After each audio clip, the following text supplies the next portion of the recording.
రాంబాబు గారి మీద జరిగినటువంటి దాడి, వారిని హతమార్చాలని చెప్పి జరిగినటువంటి దాడి, వారి కుటుంబం మీద జరిగినటువంటి దాడి, వారి ఇంటి మీద జరిగినటువంటి దాడి కాబడినటువంటి వారందరూనేమో నష్టపోయి జైల్లో ఉన్నారు.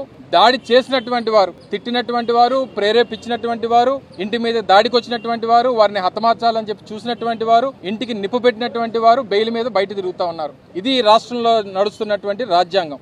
ఈరోజు ఎంత పెద్ద ఎత్తున రైతులు కానీ, మహిళలు కానీ, నిరుద్యోగ యువత కానీ రాష్ట్రంలో ఇబ్బందులు పడతా ఉన్నటువంటి పరిస్థితుల్లో వారు అధికారంలోకి వచ్చి 2 సంవత్సరాలు పూర్తవుతా ఉన్నా వారిని పట్టించుకునేటువంటి నాదుడు ప్రభుత్వంలో లేడు అనేటువంటి మాట రాష్ట్రంలో ఉన్నటువంటి పేదవాడు గగ్గోలు పెడతా ఉన్నా ఇవేవి కూడా వారికి పట్టట్లేదు. కేవలం 20 మాసాల్లో పబ్లిసిటీ, మార్కెటింగ్, ఈవెంట్ మేనేజ్మెంట్ ఇవి మాత్రమే ఈ రాష్ట్రంలో జరుగుతూ ఉన్నాయి తప్ప రాష్ట్రంలో ఏ రంగానికి కూడా మేలు చేసినటువంటి పరిస్థితిలో ఈ ప్రభుత్వం లేదు.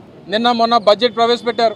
మొట్టమొదటిసారి అసలు అప్పు ఎంత తీసుకున్నారో, ఎంత ఖర్చు పెట్టారో, దేనికి ఖర్చు పెట్టారో, బడ్జెట్ ఎస్టిమేట్స్ ఏంటో కనీస అవగాహన లేనటువంటి కూర్పు ఏదైతే ఉందో నాకు తెలిసి బహుశా స్వతంత్రం వచ్చిన తర్వాత ఆంధ్రప్రదేశ్ రాష్ట్ర చరిత్రలో ప్రవేశపెట్టినటువంటి బడ్జెట్ ఏదైనా ఉందంటే మొన్న ప్రవేశపెట్టినటువంటి బడ్జెట్. సహజంగా అప్పులు చేసినటువంటి ఏ ప్రభుత్వం అన్నా చేసినటువంటి అప్పుకి ఖర్చు ఆ రాష్ట్రంలో ఉన్నటువంటి పేదవాడి సంక్షేమం కోసమో, రాష్ట్ర అభివృద్ధి కోసమో, రాష్ట్రంలో అసెట్ బిల్డింగ్ కోసమో సహజంగా ప్రభుత్వాలు అప్పులు చేస్తూ ఉంటాయి. కానీ గడిచినటువంటి 20 మాసాల్లో ఈ రాష్ట్ర ప్రభుత్వం చేసినటువంటి 2.5 లక్షల కోట్ల రూపాయల అప్పు మాత్రమే కనబడుతుంది తప్ప ఖర్చు కనబడట్లేదు. పోనీ చేసినటువంటి అప్పు ఏమైపోయిందనంటే చంద్రబాబు నాయుడు గారికి, ఆయన కొడుక్కి తప్ప ఎవరికి తెలియదు. అంటే 3 లక్షల కోట్ల రూపాయలు అప్పు చేస్తే 2,75,000 కోట్ల రూపాయలు పేదవాడికి పంచాం. కానీ 20 మాసాల్లో 2.5 లక్షల కోట్ల రూపాయలు అప్పు చేసి 1 రూపాయి కూడా పేదవాడికి పంచకుండా మరి ఆ డబ్బుని ఏం చేశాడో ఈ ముఖ్యమంత్రి గారు రాష్ట్ర ప్రజలకు సమాధానం చెప్పాలి. వారు చెప్తున్నటువంటి సూపర్ 6 హామీల్లో ఏ హామీని కూడా పూర్తిగా అమలు చేయకుండా, కనీసం బడ్జెట్లో కేటాయింపులు పెట్టకుండా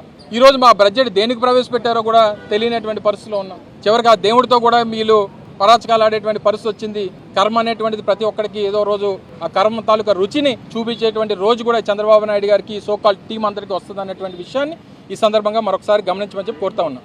ఏదున్నా సరే వైఎస్ఆర్ కాంగ్రెస్ పార్టీ జగన్మోహన్ రెడ్డి గారి నాయకత్వంలో చట్టరీత్యా, చట్టపరంగా అంబేద్కర్ గారి రాజ్యాంగం ప్రకారం చట్టానికి లోబడే తీసుకున్నటువంటి ప్రతి చర్య ఉంటుంది అనేటువంటి విషయాన్ని ఈ సందర్భంగా తెలియజేస్తా ఉన్నాం. చెప్పాను కదా, మధ్యాహ్నం కలుస్తాం. ఇప్పుడు ఆయన కొంచెం నీరసంగా ఉంది, మార్నింగ్ రెస్ట్ తీసుకుంటామన్నారు. మధ్యాహ్నం 3 గంటల తర్వాత అయితే కలుస్తానని చెప్పారన్నారు. మళ్ళీ 3 గంటలు కలిసిన తర్వాత మళ్ళీ మీతో మాట్లాడతాం.